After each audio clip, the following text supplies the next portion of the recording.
I'm sorry. You probably just wanted a relaxing stroll, and here I am dumping all this heavy stuff on you. We don't mind. It's actually refreshing to see a different side of you. Great. Well, I appreciate your company, so please don't disappear just yet. I don't know whether you can tell, but the years of suffering and loneliness aren't the only reason I have a hard time facing up to who I used to be. As I stand here by the ship, I can't get the images of the rising water out of my mind. One after another, people were taken by the water. All those treasured lives and memories washed out of existence in an instant. They thought their god would protect them. They had absolute faith that when disaster struck, a divine power would save them from harm. And all the while, I played my part to perfection to convince them that was true. But then the floodwaters finally came, and the Hydro Archon did nothing. You shouldn't look at it like that. You were only doing your duty. I've had to go through so many moments like that for the sake of protecting the truth.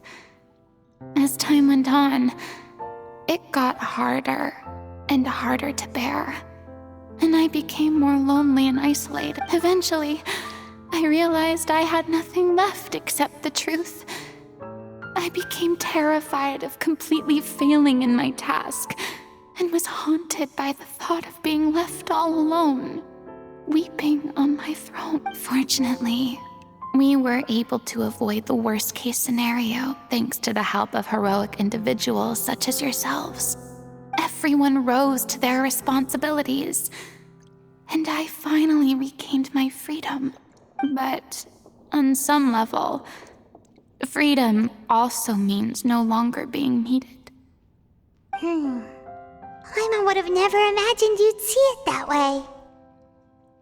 A reward?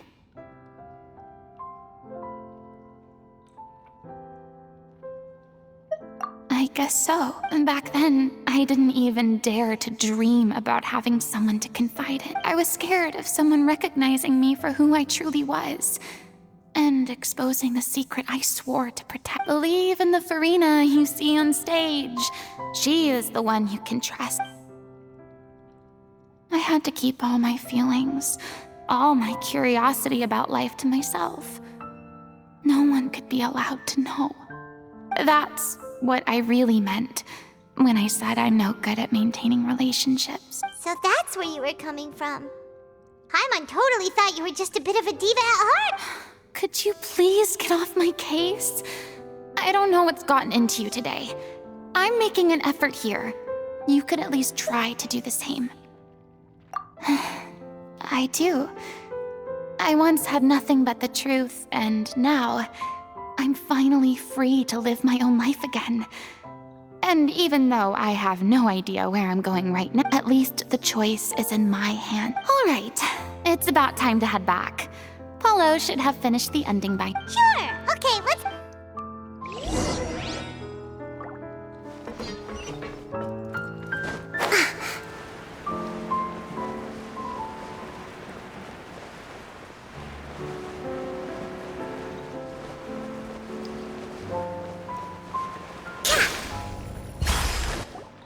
Didn't you say you needed to watch what you eat?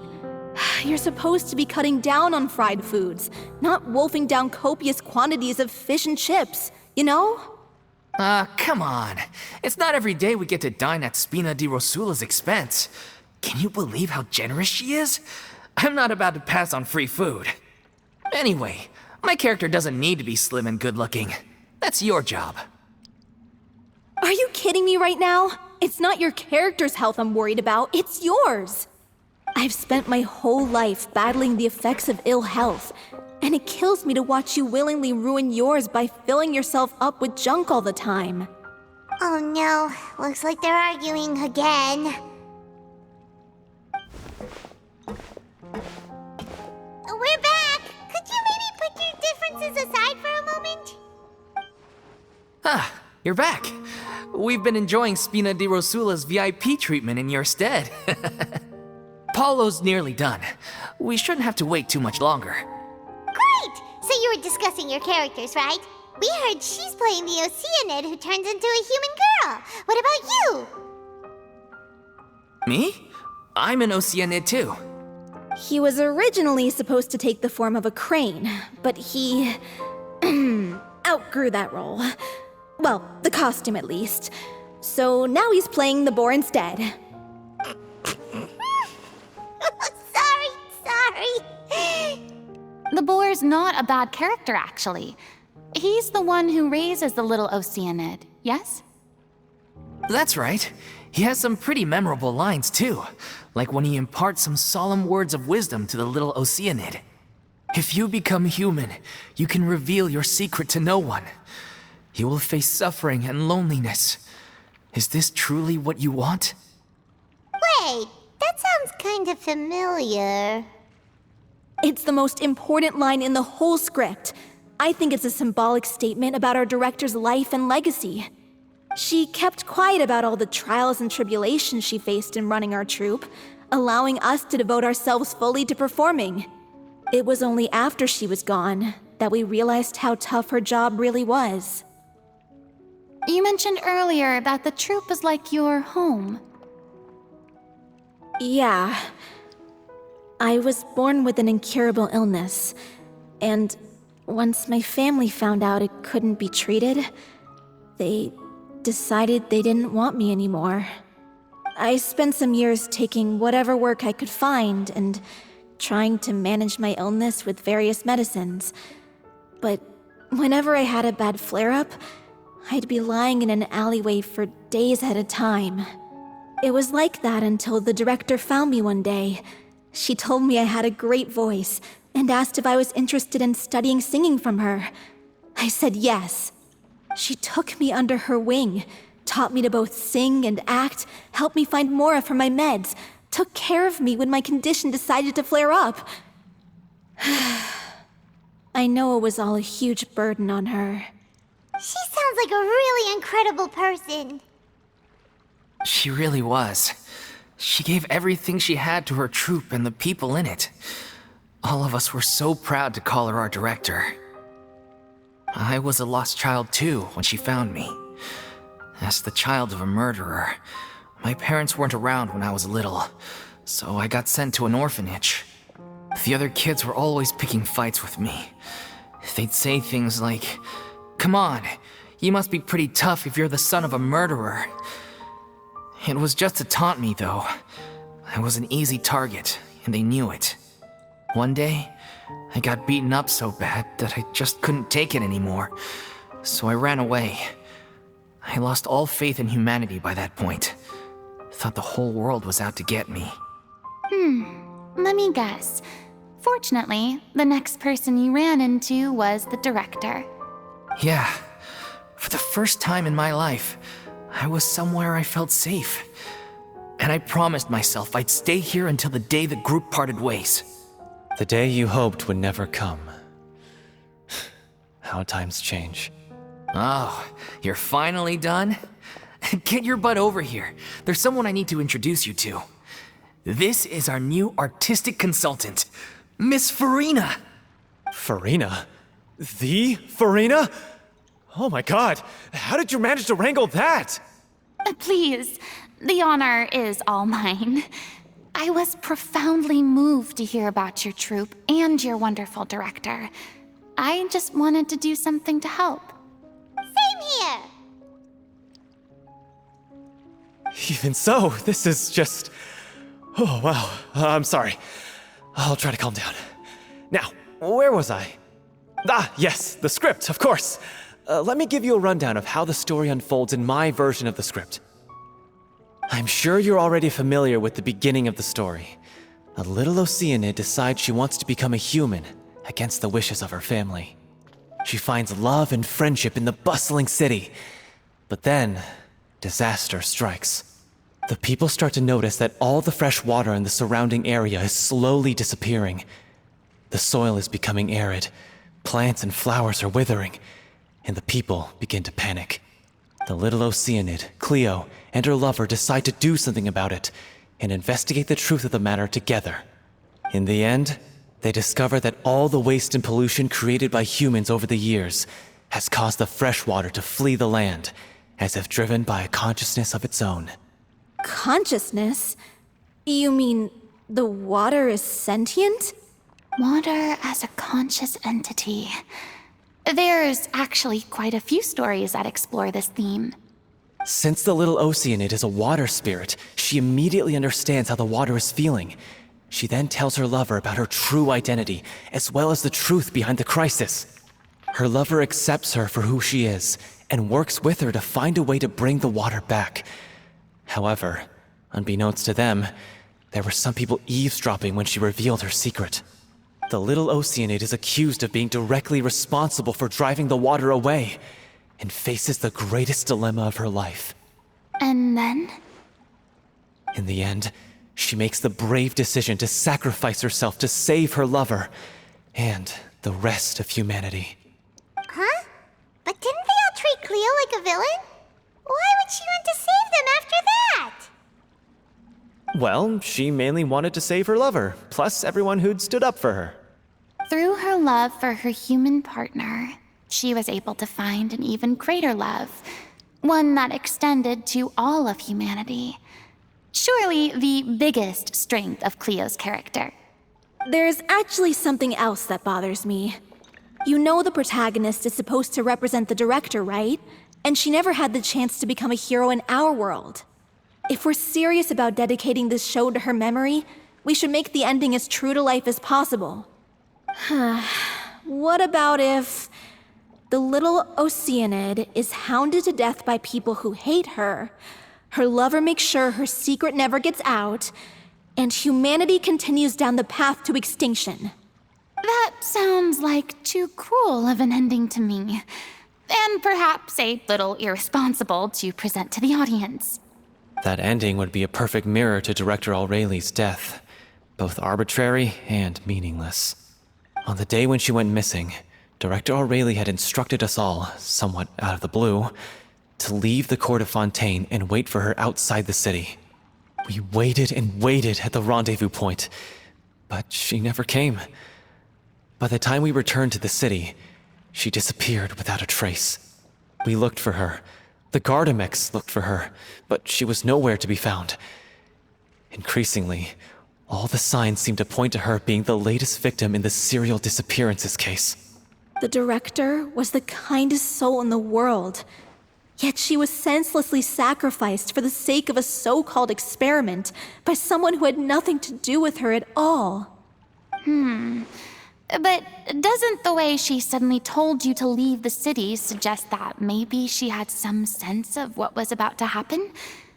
It almost seems as if she was moving you to safety. I've been trying to follow up on that ever since, but all my efforts so far have turned up nothing. Villemont might know something, but he won't open up to me. Villemont? The one who's playing the role of the villain? Yeah. He's been overwhelmed by grief. I think the director's death hit him hardest of all. Grief? Guilt, more like. Also, I have a hard time imagining that anyone took it harder than me.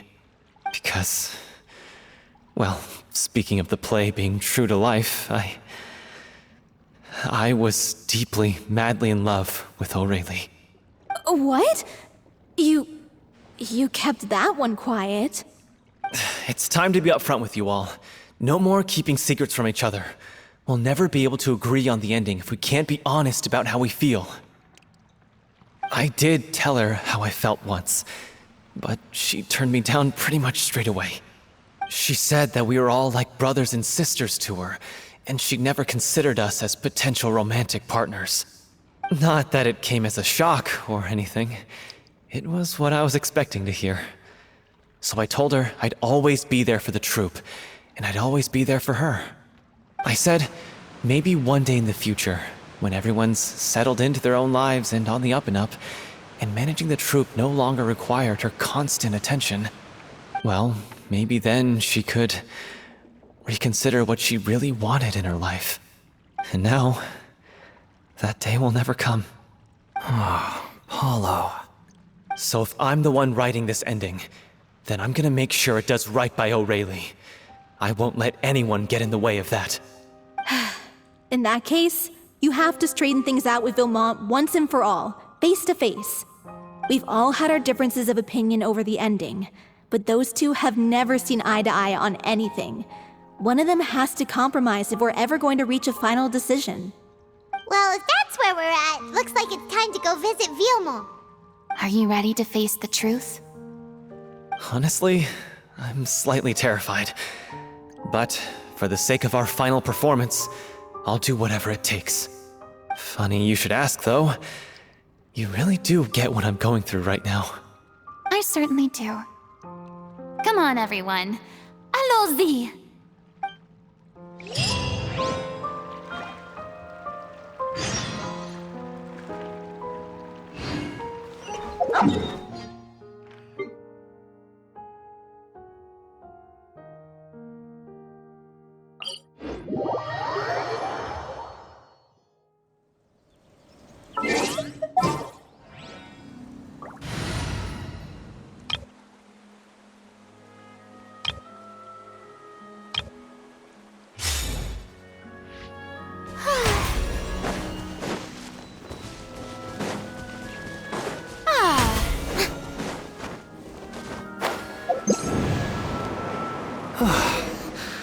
This is tough going.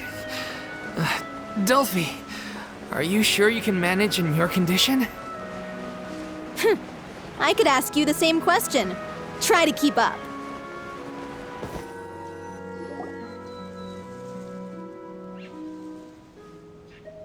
As if this journey was— Don't worry. We should all be fine with the traveler here. We don't need to take a detour. Wait, why are you all looking at— We're just curious, that's all. I don't think anyone's ever seen Furina in a fight. Yeah, but don't you remember why? The Hydro Archon willingly gave up all her power so it could be converted into indemnitium. Precisely! And I'm not even the Hydro Archon anymore, so all my power is gone anyway. As much as it pains me, unfortunately, I should just stay put. I'm more like a— That sounded so smug. Ugh, secondhand embarrassment is C'est la vie, indeed. Alas, I am forced to watch on helplessly as a more brave and seasoned adventurer than I swoops in to save them. Aw, too bad. Sorry to leave all the heavy lifting to you. Don't worry, piece of cake.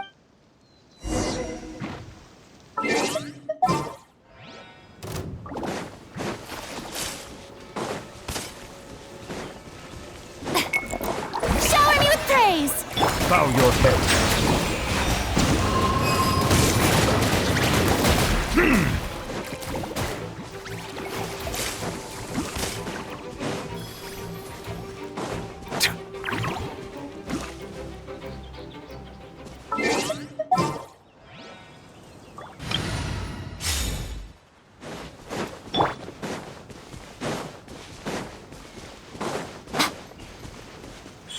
Right here. Emerge. Mind the side effect.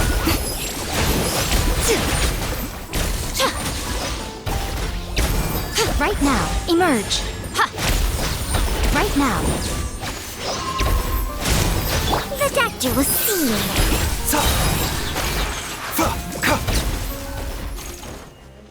Emerge. Right here. Right now.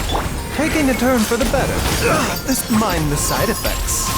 I'm always watching. Right here. Right now.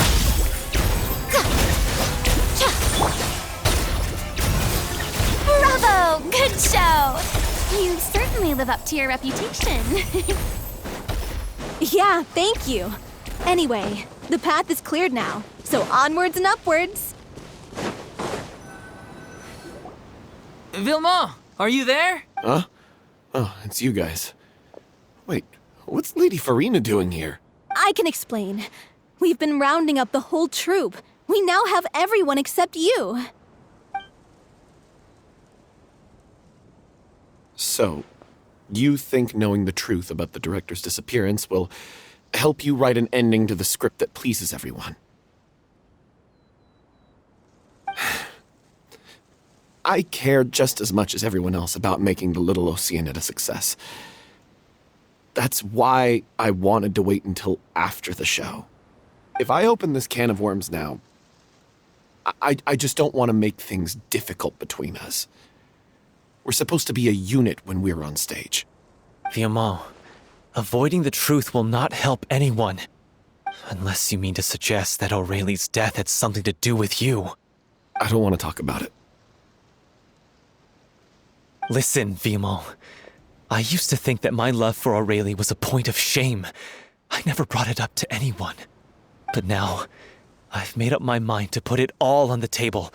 I'm prepared to face everything, to sacrifice everything for the sake of the show. The little Oceanid cannot be complete unless we do justice to Aurelie on an emotional level. This is why people think of you as not being the smart one. As you all know already, the troupe was kept afloat not from ticket sales, but donations from the audience.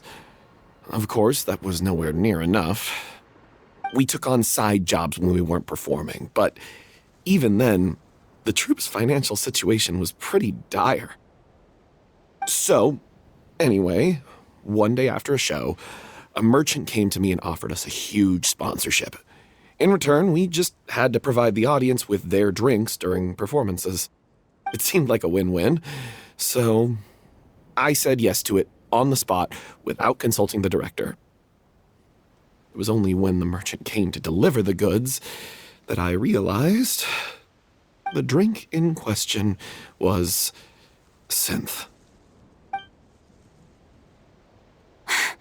Isn't that the drink peddled by the culprit behind the serial disappearances case?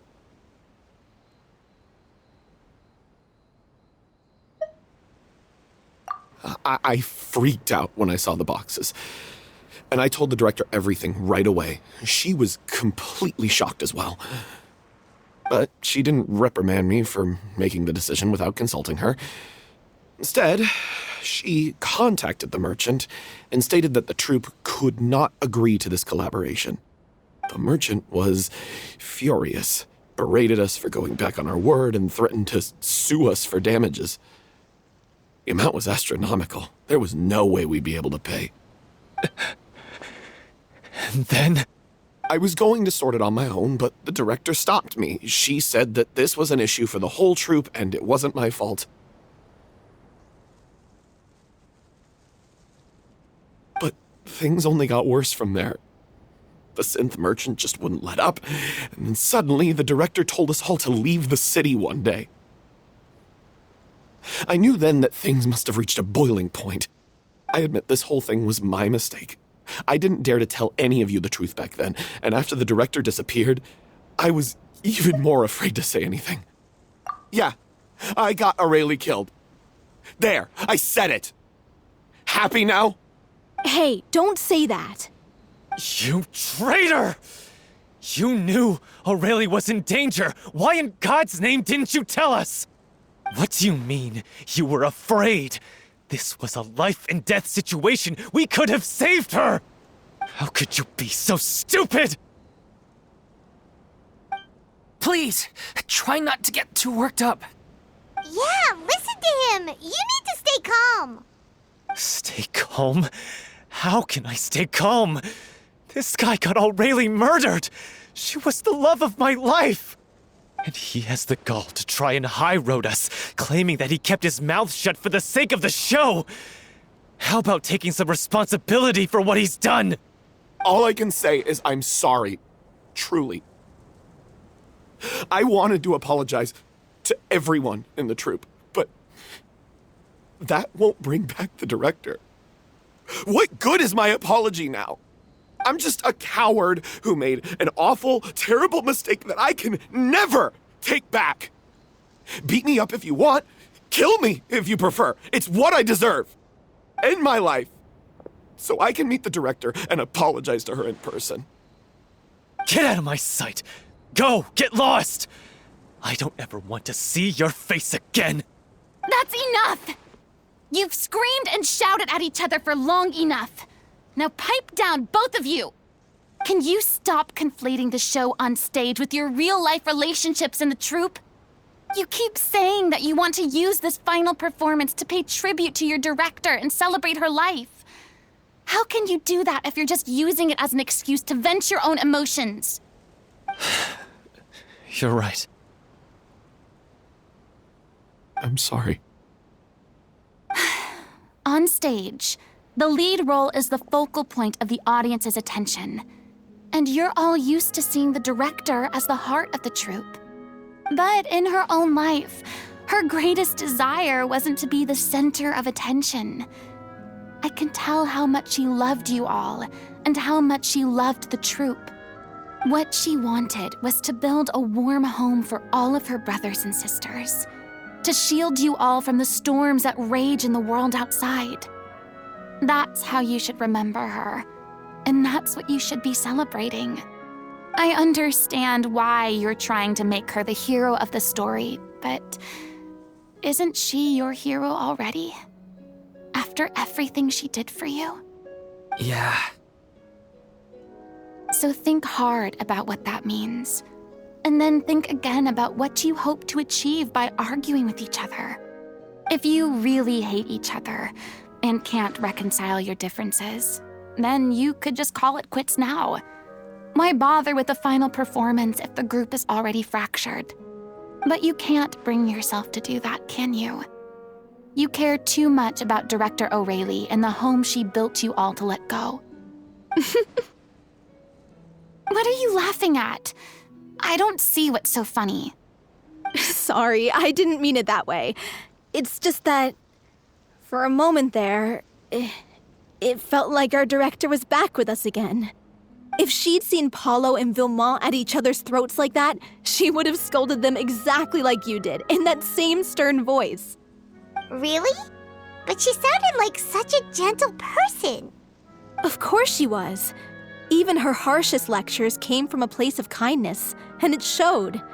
She really was a truly outstanding person. What you said, it really puts everything into perspective. I'm truly sorry. I really meant for this to be a genuine apology, but I ended up making it all about me and my self-pity. It's all right. Let's save all this for after the performance. So, the ending. What are we gonna do about it? Clearly, everyone needs to take a step back for now and reflect on what really matters. When emotions are running high, things get lost in the fray. The end of the story needs to focus back on O'Reilly herself. She's the true star of the show.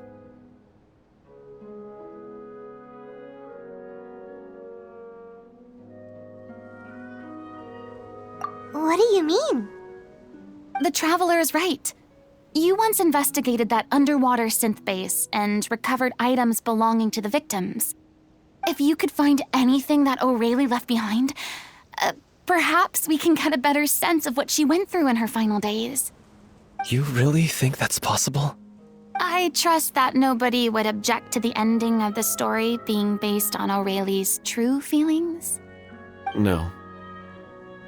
Well, we'll leave this in your capable hands. Come, let's pay a visit to the Palais Mermonia. The rest of you, head back to the rehearsal location for now and wait for our good news.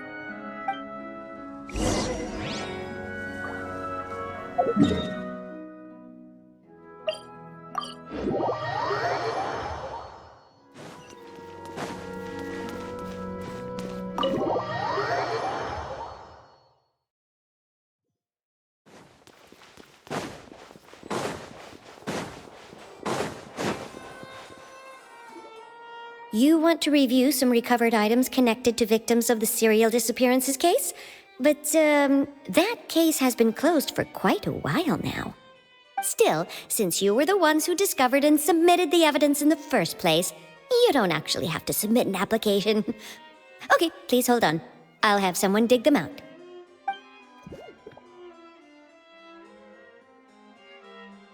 So, this is all O'Reilly left behind. Just whatever she was carrying on her person and this tattered old notebook. Hey! It's full of script lines! And sketches too! Looks like they show where the different props should be placed on stage. Let me take a look. Maybe there's something in here from after she was kidnapped. Aha! I found something. To whoever discovers this diary. Let's see. Looks like she kept a detailed record of her captor's actions. She even mentions the truth behind the experiments on dissolving young women. If we'd had the chance to examine this notebook carefully back then, it would have been a conclusive piece of evidence proving Vacher's guilt. Vacher took so many lives. It's still so unthinkable how many victims he had. I guess O'Reilly must have written all of this down in the hope that her records would one day be of use to investigators. Wait, it cuts off. Her handwriting here gets patchier and more illegible by the line. She probably didn't have much strength left. Her final words are... I'll let you read them for yourselves.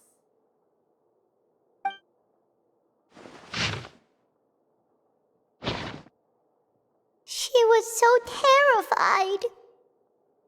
She may have been a mighty hero in the eyes of her troop, but at the end of the day, she was only human. I can't bear to think how painful and lonely her final days must have been. Wait. This part on the last page sounds strangely familiar.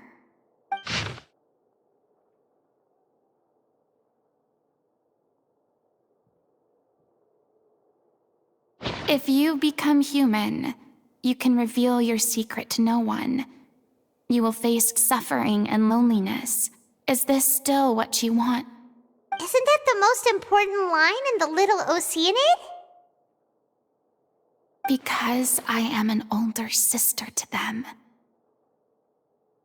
Oh. So she didn't regret her decision. Even as she sat in silence, waiting for death to come. I'm sure this is what the troop would have hoped to hear as well. She had their utmost trust, admiration, and love, and she truly deserved it. Let's go. It's time for them to learn Director O'Reilly's final thoughts.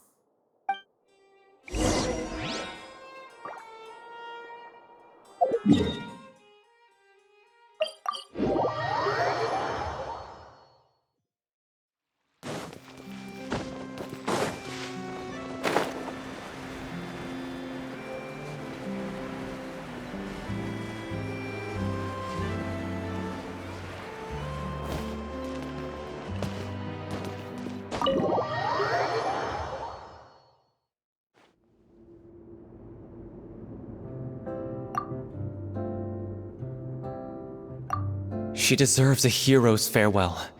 If that's the only way to convey to the audience the courage and selflessness that she showed in the face of death, then it's a meaningful way to end the story.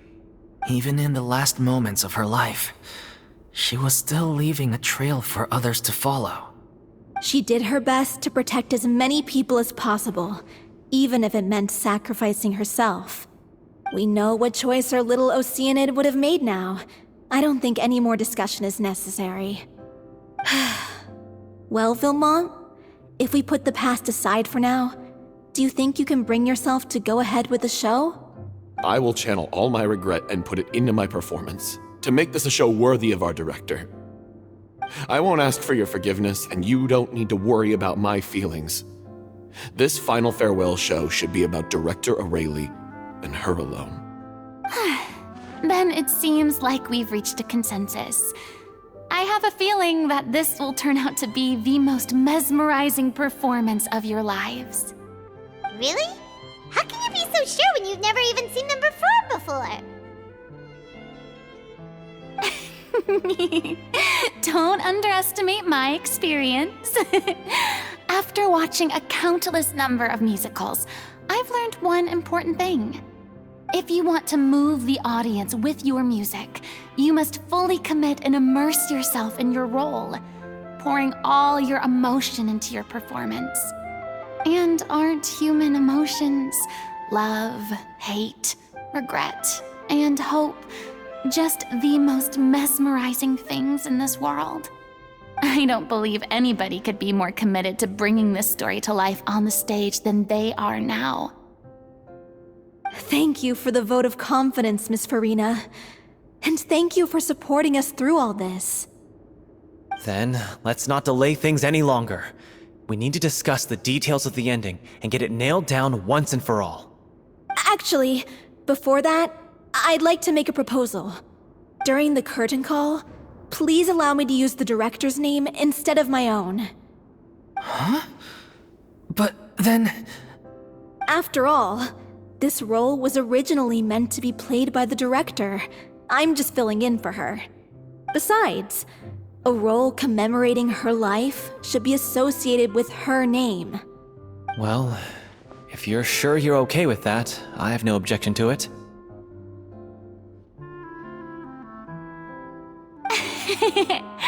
Now we're talking like a serious acting troupe. All right, I'll leave you to fine-tune your musical while I go and procure a stage. Procure a stage? Oh, it's okay. Our usual place doesn't need a reservation. That place? Oh, don't be silly.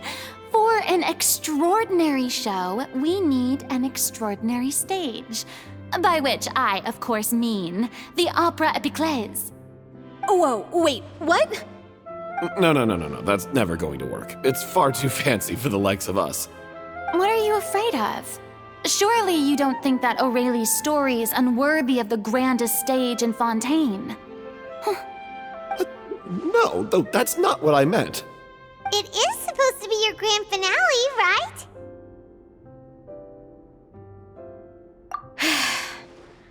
I have no problem with it then. How about the rest of you?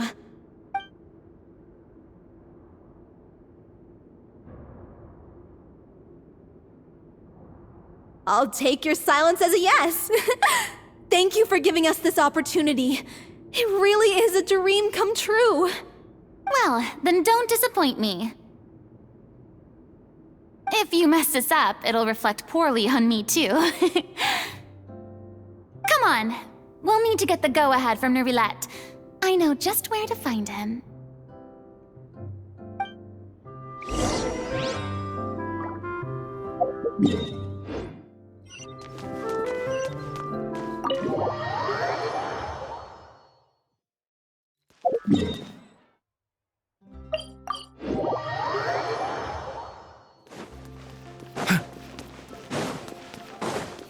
Hey, look at that! Looks like I guessed right. You were just guessing. I knew you'd be here. I'm here merely for a short break. It has been a while, Miss Furina. And you too, Traveler in Paimon. What might I assist you with today? I would like to book the Opera Epiclese for an event. You see... I understand. The process for booking the Opera Epiclese is complex and can be somewhat cumbersome. But given that the request is coming from the three of you, I see no reason to make things undue. The story of the little Oceanid is most fascinating. I will say, however, that I am surprised to see your passion for the performing arts rekindled after all that has happened. Huh? What do you mean? Do I look excited? Yes. And this is the first time that I've seen you like this since your departure from deityhood. At first, I just felt bad about rejecting them. So I wanted to learn a little bit more about their situation. But one thing led to another, and... well, here we are. In the past, we sat in our high chairs in the court, giving our opinions on isolated cases, all while knowing very little about the human stories behind each and every one. Maybe it's because I finally become an ordinary person and gained my freedom, but I've developed a great sense of curiosity about their lives. I am truly delighted to see you find a new lease on life. Now that you've regained some confidence, have you had any thoughts regarding a return to the stage? Why would you suddenly ask a question like that? Well, if the little Oceanid turns out to be a great success, it will no doubt become a classic. Many theater companies are certain to add it to their repertoire. The experiences and decisions of the protagonist Cleo are all modeled after your own. Naturally, this makes you eminently suited to playing the leading. It would truly be a shame if you did not take this opportunity to allow audiences to enjoy your outstanding acting talents once more. Haven't I already made myself clear? I won't act or perform in any role ever again, nor do I think it is any great shame. There is no lack of fine actors or inspirational stories, either on or off the stage. This experience is a case in point. I feel like I've learned a lot, and it has already been well worth the price of admission. I must admit, though, I'm a little envious. They're quite fortunate to be able to bid farewell to their past in such a magnificent manner. I see. Well, I'm glad to learn that you have found a role to play that you enjoy, be it on the stage or not. I sincerely hope the show will serve as the grandest of finales. I will have my staff book the date and mail the relevant paperwork to the troupe once the details are confirmed. Thanks, Nervalette. You are very welcome.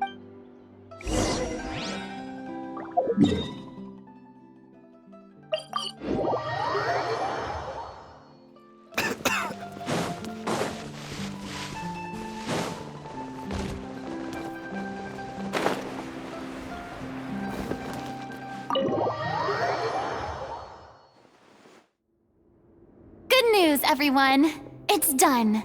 The Opera Epiclese is booked.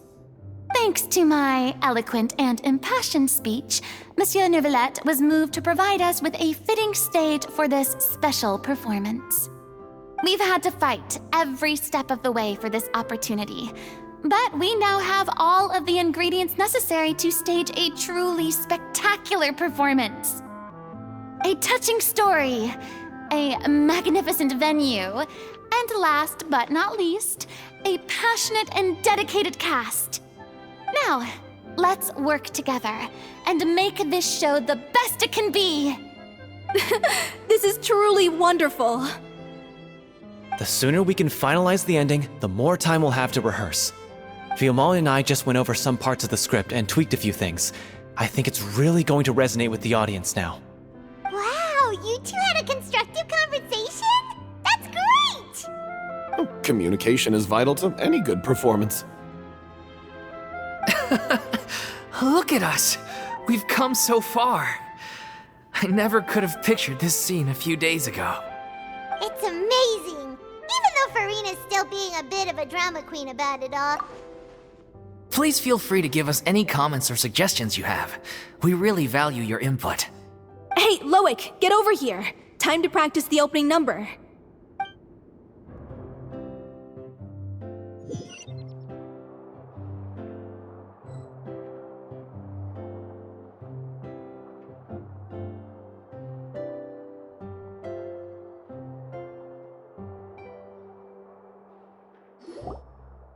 Cursed Cleo. She stole the waters of life from us. She's a fraud, and she must pay for her crimes. This has nothing to do with her. The ignorance and hatred of our people is to blame. How can we hope to win back the water's favor if we don't change our ways? This guy could be useful. Take him hostage. If Cleo wants him back, she'll have to show herself. Leave this place, oh little Oceanid, and never, ever look back!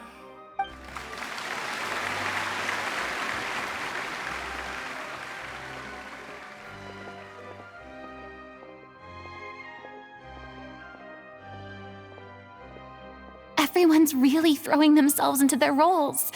I haven't seen such a fine performance in a long time. If only... What should we do? It's almost time for her to take the stage! Why? Why does it have to be now?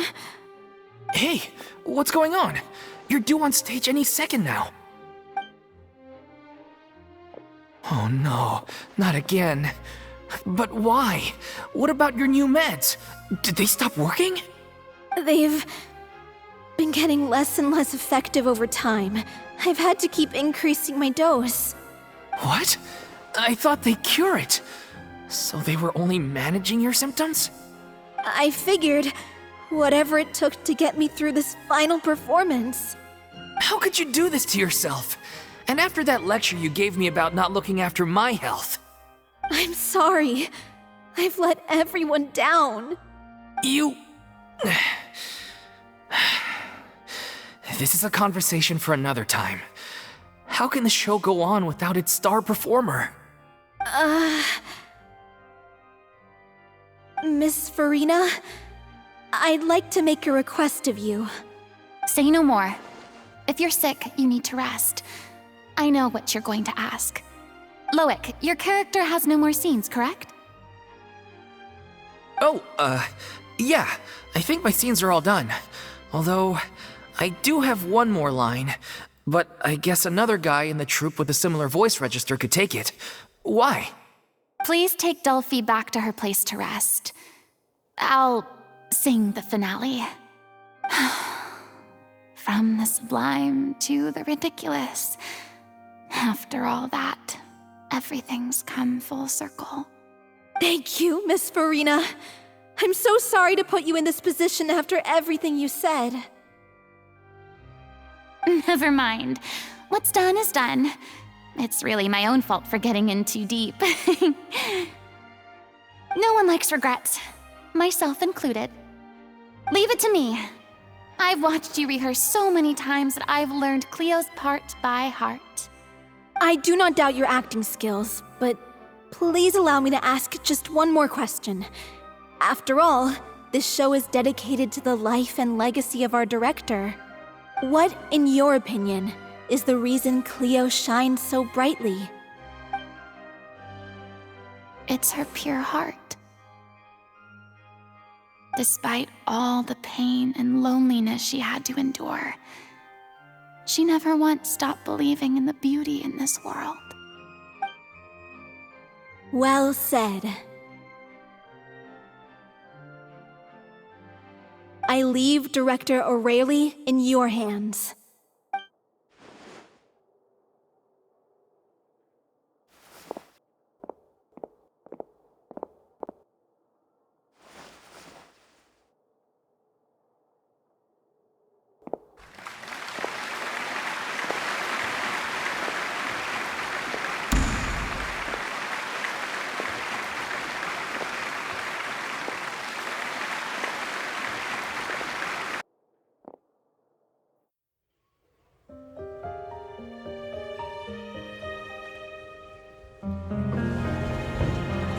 Is she here yet?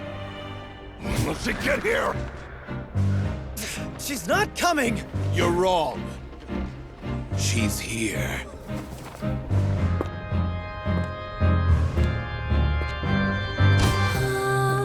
Si je pouvais vivre dans l'eau, le monde serait-il plus beau? Me pardonneras-tu, ô chère mère? L'eau dans son courant fait danser nos vies, et la cité elle nourrit, ainsi que toi, mon doux amour. But what about your wish? My wish.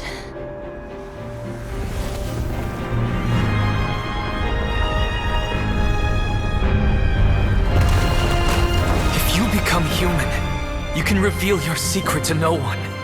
You will face suffering and loneliness. Is this truly what you want? Le grand amour ne suffit pas, seul un adieu fleurira. C'est notre histoire de vie, douce et amère. Moi, je serai toujours là, à voir le monde et sa beauté.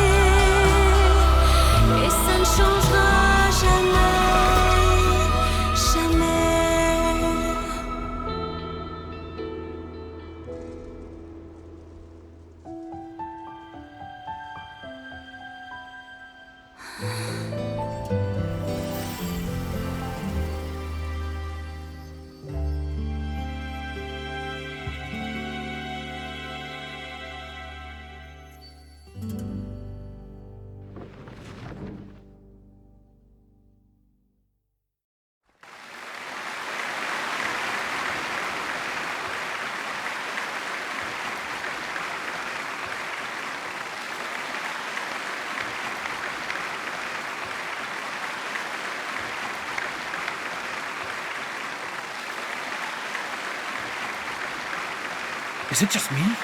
Or was that Lady Furina on the stage just now? She hasn't been seen for a while now, and she just appears out of nowhere? Gotta say, though, her acting skills are as superb as ever. The little Oceanid, Cleo, played by Aurélie Fumont.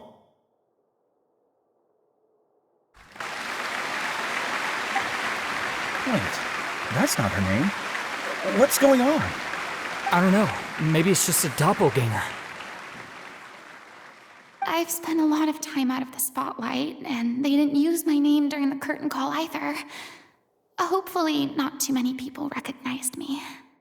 It's too bad that I had to break the one clear rule I'd managed to make for myself, even if I had no choice.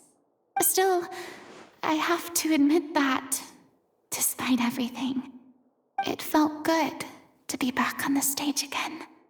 Finally, we would like to give a special thanks to our artistic consultant and event coordinator, Miss Furina. Hey, that's not what we agreed on! Oh, so it was Furina after all. She's back! Honestly, what is he doing? He should have run that by me first. All right, calm down, don't be mad. This was a group decision. We just didn't want your contributions to go unacknowledged. After all, it's been the rule in Fontaine since ancient times that everyone's work, visible or invisible, is equally deserving of recognition. Yes, I know the rule, but it should still be applied on a case-by-case basis. I wasn't ready for this yet. It's no big deal. What's the worst that could happen? Oh, yeah? Well, since you think it's so easy, you can sign them for me. This is a great chat and all, but can we talk about that crazy thing that happened during the show? It nearly gave Paimon a heart attack. Paimon flew over to where she was supposed to be and was about to drop the prop vision, and then suddenly, a real one popped out of thin air! Oh, that. I've got no idea what happened there either. But hey, it worked pretty well, didn't it? I'll bet the audience has never seen such a realistic prop. Wait, what about Dolphy? I wonder how she's doing.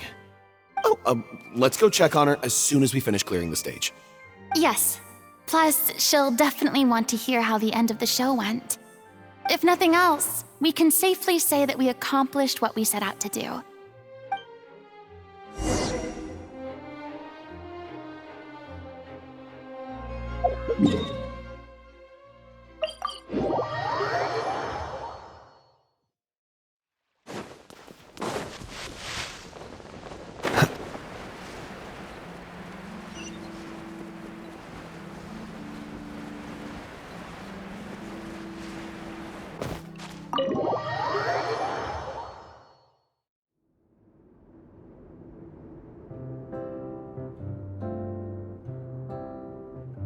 Ah, you're back. She's doing okay. Her condition stabilized after taking some of her original medication. From experience, though, I'd say she still needs a few more days of rest. How did the performance go? Was it a success? Did the audience like it? You'll be glad to know it was fantastic! Also, you're not gonna believe what happened while Furina was on the stage. You'll probably be able to read all about it in the Steambird first thing tomorrow morning. That's wonderful. I'm so sorry I failed to see it through to the end. I guess I was wrong to try and tough it out to begin with. No, don't worry about it. Like they told me after announcing my name during the curtain call, everyone's work deserves recognition. Even though you couldn't see it through to the final scene, the audience was very impressed by your performance. It's safe to say that you made your mark on this memorial show. Well, one way or another, we did it. I've had bad luck ever since I was born, so I never expect things to go smoothly in life. I'm just happy to know that we went out on a high note. That's all that mattered. Blaming your bad luck again, are we? Maybe if you didn't push yourself past your limits so much, your illness wouldn't be flaring up all the time. Oh, don't you start. I don't have the energy to argue with you right now. Aw, you two clearly care a lot about each other. I don't know what you're talking about. You mean we never stop arguing with each other?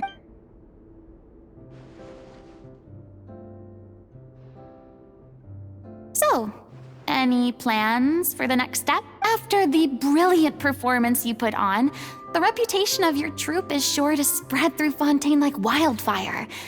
You won't have to disband if you don't want to. You could capitalize on the rave reviews and license out the little Oceanid to the bigger theater troupes out there.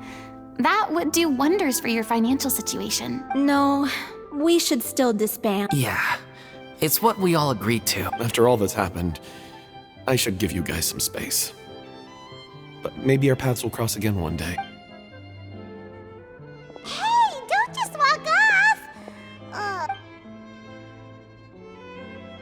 I still want to keep performing, so I might join another troupe. After watching Miss Furina's performance, I think I'm starting to understand our director's infatuation with musicals. You should do it. It suits you. I'd originally hoped to keep performing too, but I don't know if my health will allow me. Oh, so now you finally got your priorities in order. I guess I'll hold off until you've properly recovered as well. What about you, Miss Furina? Any future plans? Well, frankly, I think a return to obscurity is no longer an option for me. I'm sure a slew of consultancy requests will hound me wherever I go, until I finally acquiesce. You rather sealed my fate there with your special thanks at the end of the show. Sorry. It's quite all right. No need to apologize. What I meant to say is that this whole experience has shown me that perhaps I'm not as averse to a return to the stage as I'd previously imagined. Maybe Nervillette was right. Maybe Cleo is the right role for me. I still don't wish to pretend to be someone else, but I do have a desire to express myself. So, maybe the show will go on for me after all. Yeah. There was once a time when I was an actress in a masquerade, seeking only to hide the truth. But from now on, I want to spend my time learning real stories about real people and how they touch the lives of others around them. I want to watch them blossom and wither, see them refined on the page, retold on the stage, and remembered long into the future. I'm sure this is what captivated director O'Reilly as well. Sounds like you're ready to stop running from your true calling. The more you get out into the world, the more you'll discover what a fascinating place it is. If a vision is a gift from the god, then I should do my best to honor it.